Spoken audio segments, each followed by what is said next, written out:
Tiger Shroff versus Varun Dhawan. आखिर कौन है बॉलीवुड का नंबर 1 सुपरस्टार? वैसे तो ये दोनों ही हैं फ्लॉप के खिलाड़ी, लेकिन फिर भी आज होगा दोनों की last 13 hits and flop movies का कंपैरिजन। क्योंकि दोस्तों टाइगर श्रॉफ ने अभी तक 13 मूवीज में ही काम किया है। तो चलिए शुरू करते हैं। सबसे पहले टाइगर श्रॉफ लेकर आते हैं अपनी 13वीं मूवी हीरोपंती। एक एक्शन रोमांटिक फिल्म से करते हैं डेब्यू और बनाते हैं साउथ मूवी पारुगु का हिंदी रीमेक और बनाते हैं मूवी को पूरे 25 करोड़ में और मूवी कमाती है 75 करोड़ और बन जाती है एक हिट मूवी। तो वहीं दूसरी तरफ वरुण धवन भी लेकर आते हैं अपनी 13वीं मूवी दिलवाले। शाहरुख खान के साथ मारते हैं बॉक्स ऑफिस पर एंट्री और मूवी को बनाते हैं 165 करोड़ में और मूवी कमाती है 390 करोड़ और बन जाती है एक हिट मूवी। तो यहाँ दोनों को मिलता है बराबर पॉइंट, क्योंकि दोनों ने दे डाली है हिट मूवीज। और फिर टाइगर श्रॉफ लाते हैं अपनी 12वीं मूवी बागी, एक एक्शन रोमांटिक फिल्म जिसमें ऐसी करते हैं आशिकी की तोड़ डालते हैं बॉक्स ऑफिस के रिकॉर्ड, क्योंकि 40 करोड़ के बजट में बनकर मूवी कमा डालती है 130 करोड़ और बन जाती है टाइगर के करियर की पहली ब्लॉकबस्टर मूवी की। तभी वरुण धवन भी लाते हैं अपनी 12वीं मूवी डिशुम, एक एक्शन कॉमेडी फिल्म जिसमें लेते हैं एक्टर जॉन अब्राहम का सहारा, लेकिन फिर भी नहीं कर पाते कुछ खास कमाल, क्योंकि 60 करोड़ के बजट में बनकर मूवी कमाती है 120 करोड़ और बन जाती है एक एवरेज मूवी। तो यहाँ पॉइंट ले जाते हैं टाइगर श्रॉफ, क्योंकि उन्होंने दी है एक सुपरहिट मूवी। लेकिन फिर मन ही मन खुश होकर टाइगर श्रॉफ ले आते हैं अपनी 11वीं मूवी फ्लाइंग जट। डायरेक्टर रेमो डिसूजा के साथ मिलकर बनाते हैं एक सुपर हीरो मूवी, लेकिन ये गिरती है बॉक्स ऑफिस पर औंधे मुंह, क्योंकि 55 करोड़ के बजट में बनकर मूवी कमाती है 55 करोड़ और बन जाती है एक फ्लॉप मूवी। तो वहीं वरुण धवन भी लेकर आते हैं अपनी 11वीं मूवी बद्रीनाथ की दुल्हनिया, एक 45 करोड़ के बजट में बनकर मूवी लूट ले जाती है बॉक्स ऑफिस को और कमाती है 202 करोड़ और बन जाती है एक ब्लॉकबस्टर मूवी। तो यहाँ पॉइंट मिलता है वरुण धवन को, क्योंकि उन्होंने दे डाली है सबसे बड़ी ब्लॉकबस्टर मूवी। और फिर गुस्से ही गुस्से टाइगर श्रॉफ लाते हैं अपनी 10वीं मूवी मुन्ना माइकल, एक एक्शन डांस मूवी जिसमें करते हैं डांस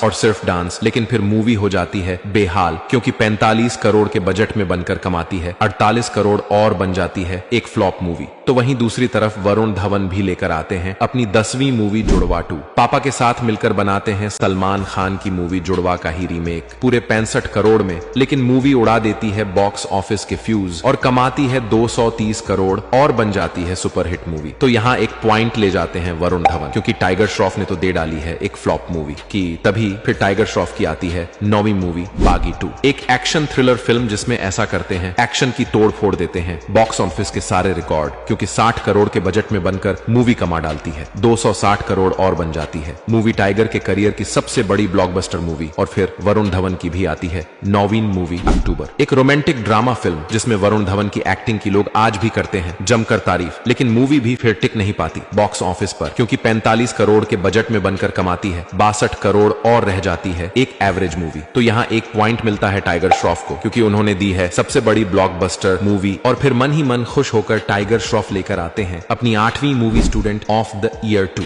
एक रोमांटिक स्पोर्ट फिल्म जिसमें दो हीरोइन के साथ मिलकर भी पकड़ नहीं पाते हैं बॉक्स ऑफिस को, क्योंकि 74 करोड़ के बजट में बनकर मूवी कमाती है 98 करोड़ और रह जाती है एक एवरेज मूवी। तो वहीं फिर वरुण धवन भी लेकर आते हैं अपनी 8वीं मूवी सुई धागा, एक फैमिली ड्रामा फिल्म से यश राज फिल्म के साथ करते हैं कोलैबोरेशन और अनुष्का के साथ बनाते हैं 50 करोड़ के बजट में इस मूवी को, और ये कमाती है 125 करोड़ और बन जाती है एक हिट मूवी। तो यहाँ एक पॉइंट ले जाते हैं वरुण धवन, क्योंकि उन्होंने दी है एक हिट मूवी। और तभी फिर टाइगर श्रॉफ की आती है 7वीं मूवी वॉर, एक एक्शन थ्रिलर फिल्म जिसमें ऋतिक रोशन के साथ मिलकर ऐसी मचाते हैं धूम की बना डालते हैं नए नए रिकॉर्ड, क्योंकि मूवी को बनाते हैं पूरे 200 करोड़ में और ये लूट लेती है बॉक्स ऑफिस को, की कमाती है 475 करोड़ और बन जाती है साल की सबसे बड़ी ब्लॉकबस्टर मूवी की। तभी फिर वरुण धवन की भी आती है 7वीं मूवी कलर, और जैसा नाम वैसा ही काम, क्योंकि इतने सारे स्टार होने के बावजूद मूवी हो जाती है बेहाल, क्योंकि 150 करोड़ के बजट में बनकर मूवी कमाती है सिर्फ 145 करोड़ और बन जाती है एक फ्लॉप मूवी। तो यहाँ एक पॉइंट ले जाते हैं टाइगर श्रॉफ, क्योंकि उन्होंने दे डाली है साल की सबसे बड़ी ब्लॉकबस्टर मूवी। और फिर टाइगर श्रॉफ लाते हैं अपनी 6ठी मूवी बागी 3, एक एक्शन थ्रिलर फिल्म जिसमें करते हैं जमकर एक्शन, लेकिन फिर भी मूवी कर नहीं पाती कुछ खास कमाल, क्योंकि 90 करोड़ के बजट में बनकर मूवी कमाती है 140 करोड़ और बन जाती है एक एवरेज मूवी। और फिर वरुण धवन की भी आती है छठी मूवी स्ट्रीट डांसर 3D, एक डांस ड्रामा फिल्म जो गिरती है बॉक्स ऑफिस पर औंधे मुंह और टिक नहीं पाती बॉक्स ऑफिस पर, क्योंकि 90 करोड़ के बजट में बनकर मूवी कमा पाती है सिर्फ 98 करोड़ और बन जाती है एक फ्लॉप मूवी। तो यहाँ पॉइंट मिलता है टाइगर श्रॉफ को, क्योंकि वरुण धवन ने तो दे डाली है फ्लॉप मूवी की। तभी फिर टाइगर श्रॉफ लाते हैं अपनी 5वीं मूवी हीरोपंती 2, जिसमें ऐसी करते हैं एक्टिंग की ऑडियंस थिएटर में ही हो जाती है बेहाल, क्योंकि 80 करोड़ के बजट में बनकर मूवी कमाती है सिर्फ 40 करोड़ और बन जाती है एक डिसास्टर मूवी की। तभी फिर वरुण धवन भी लेकर आते हैं अपनी 5वीं मूवी कूली नंबर 1, करते हैं गोविंदा की फिल्म कूली नंबर 1 का ही रीमेक और मूवी होती है OTT पर रिलीज, और वहां बन जाती है एक डिसास्टर मूवी। तो यहाँ दोनों को मिलता है बराबर पॉइंट, क्योंकि दोनों ने दी है इस बार डिसास्टर मूवीज। और फिर गुस्से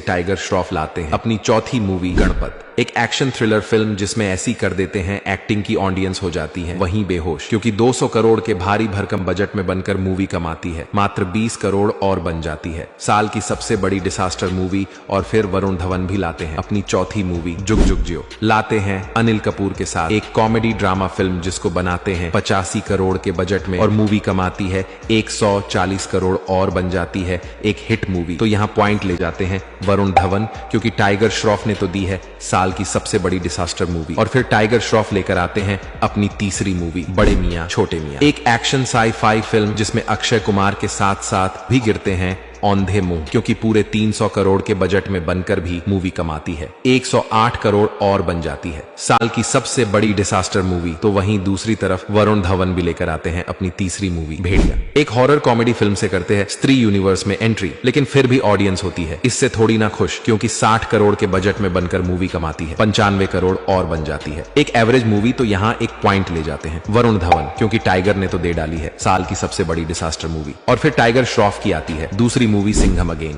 एक मल्टी स्टारर फिल्म जिसने छोटे से रोल के लिए हो जाते हैं बदनाम, क्योंकि पूरे 300 करोड़ के बजट में बनाते हैं इस एक्शन थ्रिलर फिल्म को, लेकिन कमाती है सिर्फ 380 करोड़ और बन जाती है एक फ्लॉप मूवी की। तभी वरुण धवन की भी आती है दूसरी मूवी बवाल, एक रोमांटिक ड्रामा फिल्म जिसमें जानवी कपूर के साथ मिलकर करते हैं कमाल, और ये मूवी होती है OTT पर रिलीज, लेकिन वहां बन जाती है एक सुपरहिट मूवी। तो यहाँ एक पॉइंट मिलता है वरुण धवन को, क्योंकि टाइगर श्रॉफ ने तो फिर से दे डाली है एक फ्लॉप मूवी। और फिर टाइगर श्रॉफ लाते हैं अपनी पहली मूवी बागी फॉर, एक प्योर एक्शन थ्रिलर फिल्म जिसमें संजय दत्त के साथ मिलकर करते हैं कमाल धमाल और मूवी को बनाते हैं पूरे 200 करोड़ में, लेकिन मूवी ने अपने पहले दिन कमाए हैं सिर्फ 15 करोड़ और के लिए एक फ्लॉप एंट्री। तो वहीं दूसरी तरफ वरुण धवन भी लाते हैं अपनी पहली मूवी बेबी जॉन, करते विजय की मूवी थेरी का हिंदी रीमेक, लेकिन इसका हो जाता है पोपट, क्योंकि 120 करोड़ के बजट में बनकर मूवी कमाती है सिर्फ 65 करोड़ और बन जाती है एक डिसास्टर मूवी। तो यहाँ दोनों को मिलता है बराबर पॉइंट। तो दोस्तों यही थी टाइगर श्रॉफ और वरुण धवन की last 13 hits and flop movies. अब आप लोग बताओ इन दोनों में आखिर कौन है विनर और कौन है बॉलीवुड का सबसे अच्छा एक्टर और कौन आप सभी का फेवरेट सुपरस्टार। और हाँ, बागी फॉर आखिर अपने लाइफ टाइम में कितना कलेक्शन करेगी कमेंट में जरूर से बताकर जाना।